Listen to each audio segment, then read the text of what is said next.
What's going on, C Brothers Gamers fans here, coming at you with a little content update for some Star Wars Galaxy of Heroes. So we got two Omicrons that dropped today. We've got Hera and we've got Imperial Probe Droid. So should be interesting to see how these two play into the new Omicrons that have been out recently. Just some additional news for you guys here. So it looks like ARC Trooper is going to be added in to Fleet Battles Hard as bonus drops. That's great. I mean, ARC Trooper, he's pretty easy to get. You can get him in a Cantina. Most people generally have him at 7-star for a Shock T Clones team. And then we got the Negotiator. This is actually pretty interesting here. The Negotiator has been added to all mod battles as bonus drops. During this event, the character's drop rate on each node has been scaled to mod energy. All right, so for those of you guys out there who are struggling with the Negotiator, this is going to be huge because this is going to give you some extra shards, and this is going to really help you push because that Mark II currency for the Negotiator is a little difficult to get if you're not in a good guild. So you need 145 to activate this guy. Definitely worth it for a great Galactic Republic. So mod battles, they're rewarding them on the 22nd to the 24th. Merry Christmas to me. And here's the big news: Tusken Raider being added to fleet battles. Oh my goodness.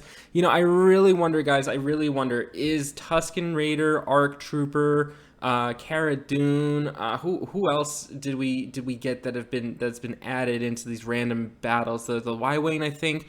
Are these leading up to something? Are these going to go ahead and give us something new going into 2022? Very, very interesting. So also for a limited time, General Grievous is going to be added to all light and dark side battles as bonus drops. So this is great. This guy shows up in the shard shop. So if you guys are, trying to use that shard currency for gear, definitely recommend doing that. Grievous shows up in the fleet store.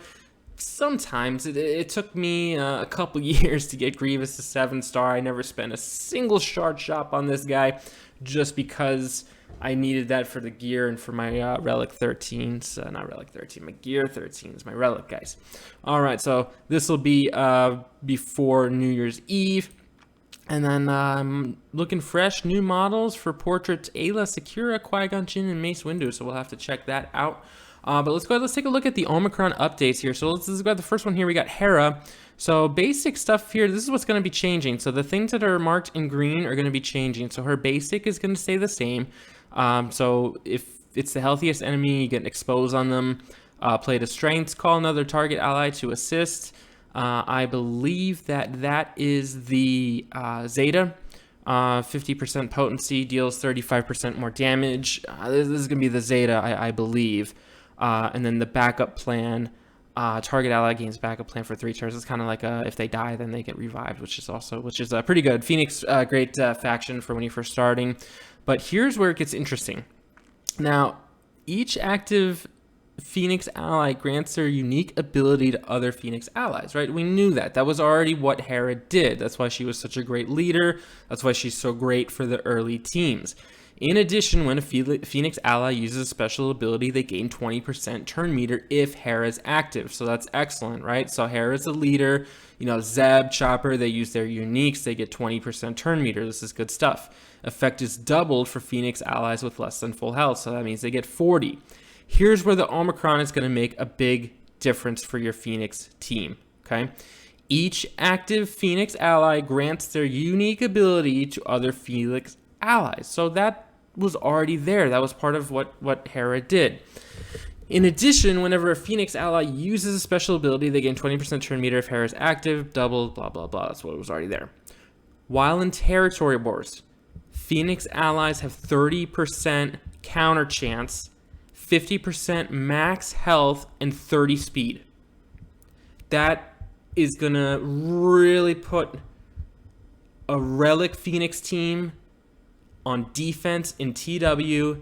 That is going to make them tough with that protection recovery that Chopper gives. They get max health, 30 speed, they're gaining turn meter. This team just went up another level here. This team is going to be good for territory wars. Well, when Hera uses backup plan, all Phoenix allies gain the backup plan buff for 3 turns. All Phoenix allies. That's legit. The first time each other Phoenix ally falls below 50% health, Hera gains 80% turn meter. Whenever a Phoenix ally uses a special ability, all Phoenix allies gain 10% offense stacking until they're defeated. No cap. That is nuts. If you don't kill these guys quick, you are in trouble. These Phoenix guys are going to surprise you. When you're in territory wars, they're going to be nasty. You're going to see Phoenix on defense. You already saw Phoenix on defense a lot of times, especially in Grand Arena. You see Phoenix as kind of that throwaway team, and then you see him in territory wars as kind of that back wall filler team just to get something out there so it's not a free win for the other team. This team is going to be trouble. This team is going to be tough. Plus 30 speed, so Chopper's pretty quick already.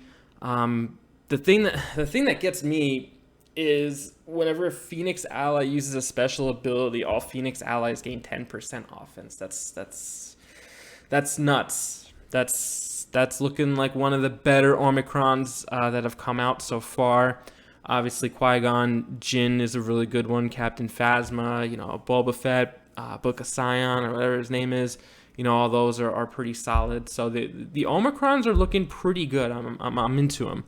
Let's check out the Imperial Probe droid next. So nothing really different to his basic. Deal physical damage to target enemy. 80% chance to expose. That's great. Mod potency, whatever, right?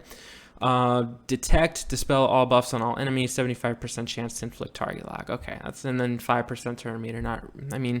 You get a train rolling on that. It's not too bad.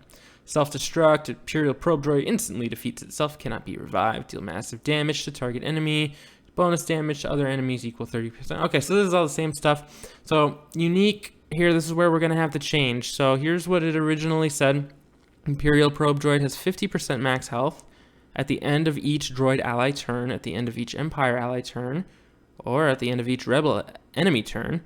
The droid gains 3% turn meter. Okay, so he's gaining turn meter. While the droid is active, target lock enemies have 25% evasion down and can't gain buffs. So that's pretty good. Target locked enemies. So let's see what the Omicron says. All right, so Imperial Probe droid, 50% max health. Bum. All right, while in territory battles, at the start of the battle, Imperial Probe droid loses all protection and gains that much max health. Okay, so something similar to like Nihilus or Malik or... Okay. Imperial Probe droid can be revived after using self-destruct and ignores taunts. Okay, so who can revive on dark side? I don't know, maybe put him with... I don't know.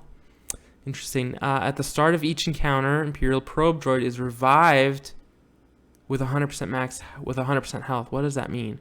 At the start of each encounter. So in territory battles, okay, so let's say you got the droid with you, and he dies in wave 2, but you make it to wave 3. He comes back with 100% health. Whenever Imperial Probe droid uses self-destruct, target enemy takes additional damage equal to 200% of Imperial Probe droid's max health. So at this point, I think if you're going to put the Omicron on this guy, you need to mod him for health.